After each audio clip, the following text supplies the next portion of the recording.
Obrigado, Nuno, por ter vindo aqui ao nosso CCVA. Antes de mais, quero dizer que me congratulo muito também, porque é a primeira vez que nós temos aqui assim um em comum. Ora bem, eu vou explicar ao Nuno porque ele não sabe bem o que é o em comum. É um departamento da igreja, se quisermos, um braço da igreja que pretende evangelizar de forma indireta. Okay. Daí o nosso interesse, especialmente por literatura, música, coisas que não são tão objetivas, digamos assim. Funciona um bocadinho como um GPS. Okay. Por exemplo, nós estamos aqui, queremos ir para o Marquês. A nossa mente diz-nos assim, vais ali ao Campo Grande, segues para a Avenida da República, vais ao Marquês, vês à esquerda, estás na Avenida da Liberdade, Lucia, etc. Mas o GPS às vezes diz-nos coisas diferentes. Diz, não, vais por aqui, voltas a 5 de outubro, vais pelo Campo Mártires da Pátria, desces as Luzes Pretas, vais para a Liberdade e voltas à esquerda. Isto é um bocadinho aquele respaldo bíblico, aquela situação quando os crentes quiseram evangelizar, penso que a Ásia, nos Atos, e o Espírito Santo não permitiu. Às vezes o Espírito Santo tem daquelas coisas que não é bem o que nós pensamos. E é interessante que, nessa perspectiva, eu acho que este livro, O Deus do Absurdo, está escrito nessa perspectiva. Uma forma de chegar às pessoas, não de uma forma direta e objetiva, mas de uma forma indireta. Daí eu penso que este livro se enquadra perfeitamente no espírito do que é este departamento do CCVA, que é o incomum. Depois eu quero congratular o pastor Nuno Ornelas por uma coisa muito simples. Porque ele, às vezes nós pensamos que estas igrejas novas, modernas, com muitos jovens, pensamos que não há espírito crítico nestas igrejas. Pensamos que aquilo é tudo muito cor-de-rosa, muito pink. E, de facto, ao ler a passagem deste livro, eu quero congratular o pastor Nuno porque ele tem aqui, sobre temáticas bíblicas, um olho crítico sobre determinadas temáticas bíblicas, que é extremamente interessante ver as coisas nessa perspectiva. E isso é que, para mim, é cultura. Ver as coisas não porque ouvimos dizer ou porque é assim, mas por ter uma perspectiva crítica das coisas. E isso é muito interessante neste livro, O Deus do Absurdo. E eu queria começar precisamente pelo título, Nuno. Nós temos aqui, sendo o absurdo, por definição, enfim, aquilo que é enfim, não consensual, ou aquilo que é, digamos, uma coisa fora do comum, o absurdo é aquela coisa que nos ultrapassa. Porquê o título do livro, O Deus do Absurdo? Porquê este título? Então, bom dia a todos. Eu estou-me a ver ali na televisão e isto parece que estamos num talk show. Talk show. Então, o título do livro, o livro não ia ter esse título, seria um outro título, mas serve como mais ou menos um divisor de águas também. Ou seja, alguém que é religioso, com um espírito farisaico, não pega no livro. Eu acho que só o olhar para o livro, a pessoa ora logo contra o livro. Então isso também serve para distinguir e separar as águas de quem me lê. Porque a maior parte das pessoas que têm esta ideia de Deus muito organizada,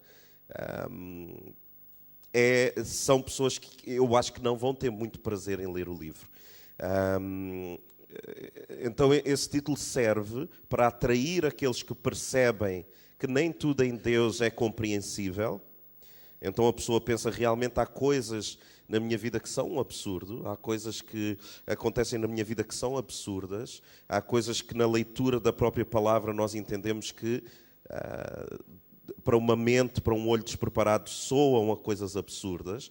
Por exemplo, sei lá, há tantos exemplos, mas um Deus que encarna e morre pela humanidade. Mais absurdo que isso é capaz de não haver.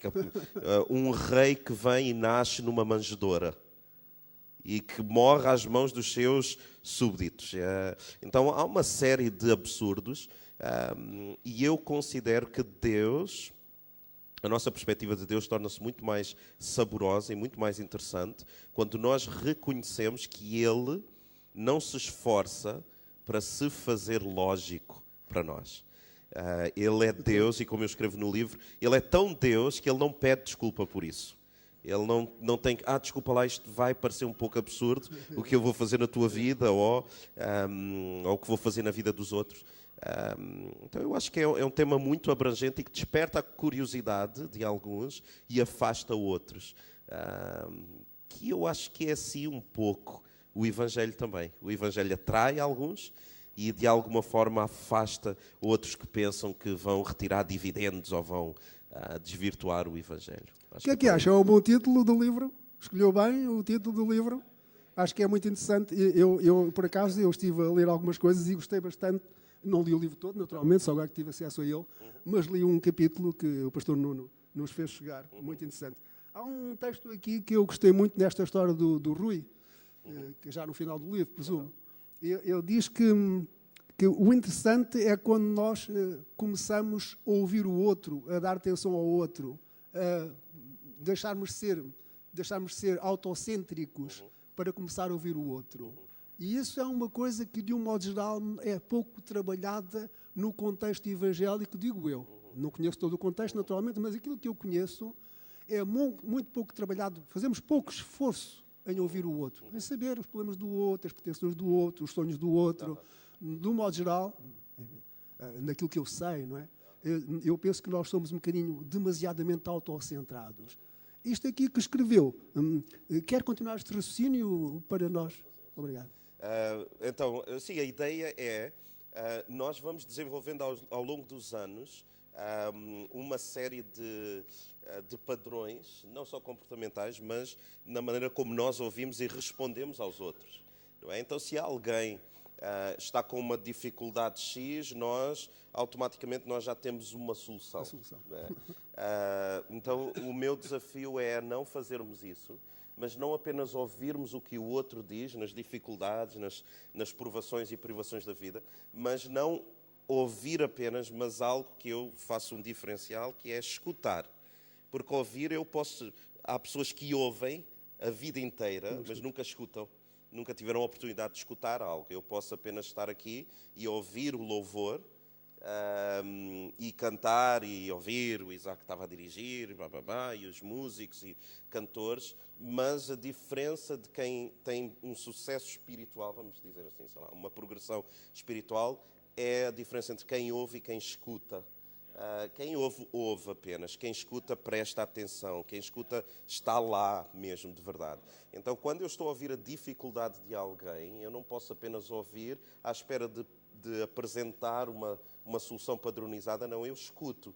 E aí eu percebo que cada caso é um caso, porque há coisas que para mim são fáceis de fazer e de viver, mas não é assim com o outro. O outro tem outras velocidades, tem outros tons, tem outras cores. Então o escutar é muito importante. E eu desconfio, que nós já recebemos muitas soluções padronizadas para problemas específicos. Então o desafio é nós libertarmos disso e realmente, quando estamos com alguém, aprendermos a escutar o que a pessoa está a dizer. Um dos sintomas de que alguém está apenas a ouvir é que quando a pessoa, imaginemos que nas igrejas pentecostais isso acontece, não é? A CCLX é uma igreja pentecostal. E de vez em quando há uma ou outra assim, que a pessoa não está só a ouvir a pregação, mas não está a escutar. Então a pessoa diz aquele amém muito descontextualizado, não é? E eu digo, porque Satanás, ele governa o mundo, e a pessoa dá amém. Assim, até diz, o irmão só está a ouvir. Eu quero que o irmão me escute. E o irmão vai perceber. Então, eu acho que em todas as variantes, o homem, por exemplo, é bom a ouvir e é péssimo a escutar a esposa. Nós até desenvolvemos o que chamamos a escuta ativa, que ela está a falar connosco e nós dizemos, claro que sim, sim, mas nós e os homens sabem disso. Nós não estamos lá. Não é? Mas, então, é muito preferível, e nós, como homens, só para os casados aqui, nós evitaríamos muitas coisas más na vida se aprendêssemos a não apenas ouvir a esposa, mas a escutar. Mulheres, esta era a vossa oportunidade, dizerem o amém. Eu vou repetir. Nós evitávamos muita coisa se aprendêssemos a escutar as nossas esposas. Primeiro mandamento do casamento, não é? Sem esse, Quem não cumpre esse, não cumpre todo o casamento. É uma coisa muito engraçada, que eu, aliás, encontrei aqui textos deliciosos aqui neste resumo que mandou. Que é, eu lembrei-me das camisas Triple Marfel. Quem é que se lembra destas camisas? Que eram caríssimas. Acho que ainda existem, mas o dinheiro para as comprar é capaz de ser escasso. Que é o exemplo, quando nós temos uma camisa toda bonita e uma mancha na camisa, toda a gente repara na mancha e não na camisa. E então nós, normalmente, está aqui, quando alguém nos cede lugar na fila ou nos tira o lugar na fila do supermercado, onde nós, de repente, todos temos muita pressa na fila do supermercado, normalmente nós concentramos a nossa atenção naquela pessoa que nos passa à frente e não naquela pessoa que nos cede lugar. E nós temos um olho crítico qualquer que eu não sei explicar. Não é? Nenhuma teologia consegue explicar isto, penso eu, que é sermos sempre juízes do outro. Não é? E este livro levanta um bocadinho o véu sobre esse assunto. Porquê é que eu tenho que ser juiz? O pastor João disse há bocadinho que qualquer pessoa, qualquer um de nós, tem qualquer coisa de positiva para conversarmos sobre essa pessoa. Porquê é que nós devemos de nos sintonizarmos com o que está mal, com o que está errado, não é? E eu acho essa perspectiva do livro muito deliciosa. Diga uma coisa, o seu ensino neste livro, ou a sua teologia, tem esta crítica do falar positivo, ou aquilo que nós chamamos evangelicamente a confissão positiva, até em relação ao outro. Não é? Até em relação ao outro. O que é que acha disso? Ou a fé ultrapassa tudo isto e é uma coisa tão espiritual que nós não conseguimos muitas vezes transmiti-la, verbalizá-la? Bom, isso é uma pergunta complexa, mas eu vou tentar simplificar na resposta. Eu acredito que a nossa fé é uma confissão positiva. A nossa fé precisa ser uma confissão positiva e não uma confissão negativa. Mas o que as pessoas entendem por confissão positiva é que é outra coisa. Eu acho que alguém pegou nesse termo, adulterou, distorceu, e nós hoje não percebemos o que é, porque a minha fé tem que ter uma confissão positiva, que é, eu creio que Ele é por nós. Eu sei que posso todas as coisas, isso é uma confissão positiva. Eu estou a confessar algo que eu percebo ser positivo. Então, eu agrego sempre a fé a uma confissão positiva. Agora, a confissão positiva que nós vemos hoje no mundo, na sociedade, é uma confissão egoísta. Não é uma confissão de algo espiritual, é uma confissão de eu posso. E esquecem-se de eu posso todas as coisas naquilo que me fortalece e fica só a confissão positiva de eu consigo. Tendência humanista. Exatamente, tem a ver comigo. Agora, a fé tem que ter uma confissão positiva, por assim dizer. Em relação ao outro... eu hoje, na CCLX, à tarde, eu vou falar sobre honrar os outros. E uma das coisas que eu vou falar, um dos pontos, é que nós devemos ser caçadores de tesouros e não caçadores de erros. Em que eu olho o outro e eu tento caçar o tesouro. Eu acho que merece um amém, um aplauso até, porque isto é extremamente importante. Não está à procura do erro, mas daquilo que a pessoa faz bem. E não incentivar a pessoa a fazer ainda melhor, não é? Muito bem. Eu acho que isso é que é evangelho. Então, eu acho que nós temos que caçar, procurar os tesouros nos outros, mas de uma maneira genuína. Eu não tenho esta noção de que eu, para dizer uma crítica, eu tenho que dar primeiro 10 elogios. Eu não acredito nisso. Eu acredito que, quando a pessoa sabe que é profundamente amada, eu tenho espaço para uma crítica, porque a crítica é sempre em amor. Então, eu, quando procuro o tesouro, eu vou encontrar alguma lama, alguma terra, algumas coisas que a gente precisa tratar, mas é na consciência que eu estou à procura do tesouro e a pessoa sabe que eu estou à procura do tesouro. Não é numa de eu estou à procura do erro e por acaso encontrei um tesouro. É ao contrário, eu estou à procura do tesouro contigo. Mas há algumas pedras que nós precisamos tratar. E quem sabe, algumas pedras, se nós lapidarmos, podem se transformar em diamantes. Poxa, esta foi boa. Essa foi muito ótima. Fantástica. O diamante tem a mesma natureza que o carvão. Exatamente, é a mesma coisa. A forma é que é diferente, sim, não é? Sim. Isto é muito interessante, ver o carvão como um diamante. Em bruto. Em bruto, exatamente. Agora, há uma coisa que a parte mais deliciosa que eu encontrei neste texto fez lembrar os telemóveis. Nós compramos um telemóvel todo topo de gama, o telemóvel vai recebendo atualizações e às tantas tornam-se obsoleto porque já não consegue funcionar com aquelas atualizações todas, não é? E o Nuno fala aqui no seu livro que há pessoas que não ouvem Deus por defeito. Quer dizer, nós, a páginas tantas, temos tantas atualizações do telemóvel que o melhor que nós fazemos é fazer com que ele volte a ter o defeito de fábrica, isto é, ser um telemóvel novo, velho, mas sem atualizações. E esta questão fez-me pensar que às vezes nós recebemos tanta informação, tanta atualização no sentido espiritual, no sentido teológico, no sentido do conhecimento, que páginas tantas nós ou nos tornamos obsoletos porque já não conseguimos ter aquela informação toda, não conseguimos funcionar com aquela informação toda, assim é que é, ou então nós nos adaptamos e conseguimos funcionar com essas atualizações. E isto preocupa-me. Isto preocupa-me, porque às vezes nós, quase sempre nós, recebemos tanta informação que nós ficamos, eu estou velho, estou obsoleto, isto é demais para mim, eu já não consigo, eu não chego lá. Tornamos negativistas, não é? Deixamos de ter a tal confusão possível sobre nós próprios. Sobre nós próprios. E é interessante como nós fazemos isso com Deus. Nós pretendemos que Deus, no livro, naturalmente, penso que isso quer dizer que parece-nos que Deus nos fala sempre da forma que só ouvimos Deus quando Ele nos fala da forma que nós estamos acostumados. Não é? Vamos lá ver. Nós estamos habituados a ouvir o pastor João Cardoso. Ele prega. Se vier outro pastor qualquer, nós se calhar não estamos tão habituados a ouvir e se calhar aquilo entra a 100 e sai a 200, não é? E nesta perspectiva eu achei este texto delicioso. Existem pessoas que não ouvem Deus por defeito, não percebem quem são, inevitavelmente lamentam e ressentem-se disso. A forma como Deus comunica connosco, muitas vezes nós não queremos ouvir Deus, mas a forma não nos entra. Quer dissertar um bocadinho? Sim, então a informação é boa, o conhecimento é bom, mas quando é bem usado, a sabedoria não é ter muita informação, é saber a informação que se tem. Então, na palavra, nós somos exortados a sermos sábios, não a adquirirmos apenas informação, mas sermos sábios. E o sábio é aquele que, com a informação que tem, ele gera bem e consegue trazer isso para a praticabilidade do dia a dia. Então, o conhecimento é bom. Nós devemos procurar o conhecimento e entender, tentar perceber as coisas de Deus, a palavra, o que é a igreja local, etc, etc. Mas a teologia tem alguma coisa de nefasto, que é a capacidade que tem de substituir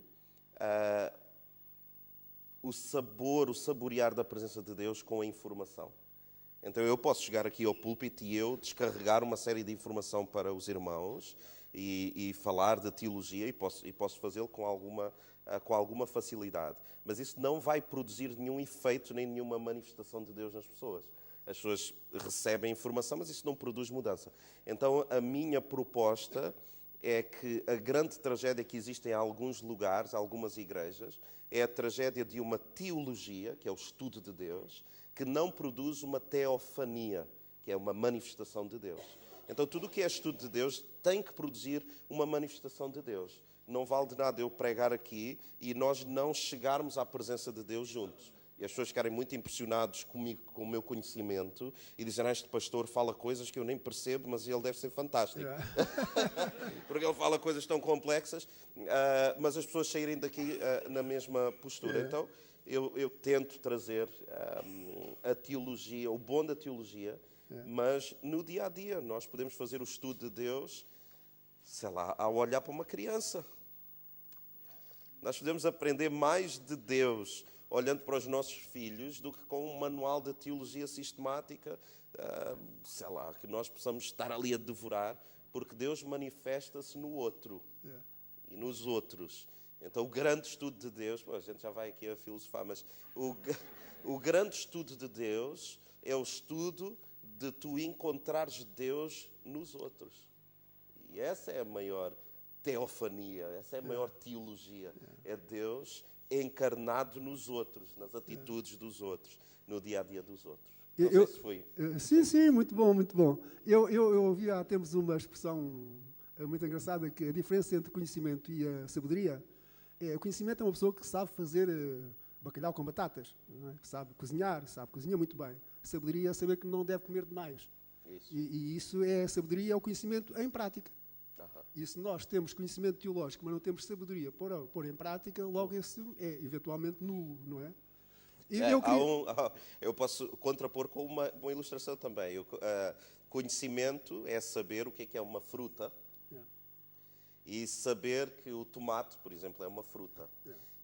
Sabedoria é não pôr tomate numa salada de frutas. Exatamente. Até parece que isso é fruta, porque é que não se põe, Porque não é que eu é? não hei de pôr? Amigo, tens de ter sabedoria.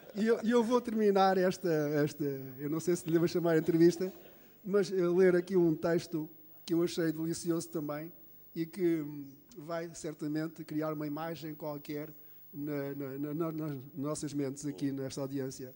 No mundo onde as igrejas por vezes parecem escolas de samba e os eventos, conferências e festivais tornam-se o nosso sambódromo, espaços onde se punam os sinceros e se promovem os malandros, fica por vezes difícil falar de forma assertiva e adulta, de acordo com as Escrituras. Eu acho que este texto merece um aplauso.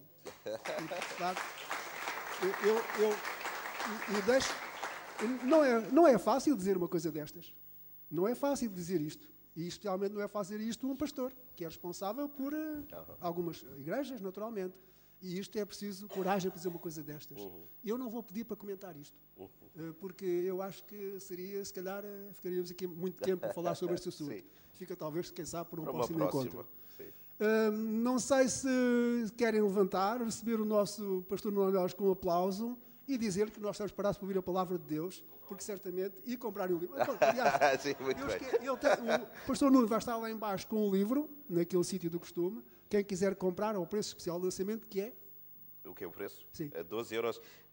Vejam só se isto não é especial. Para o CCVA aqui de Lisboa, 12,50 €.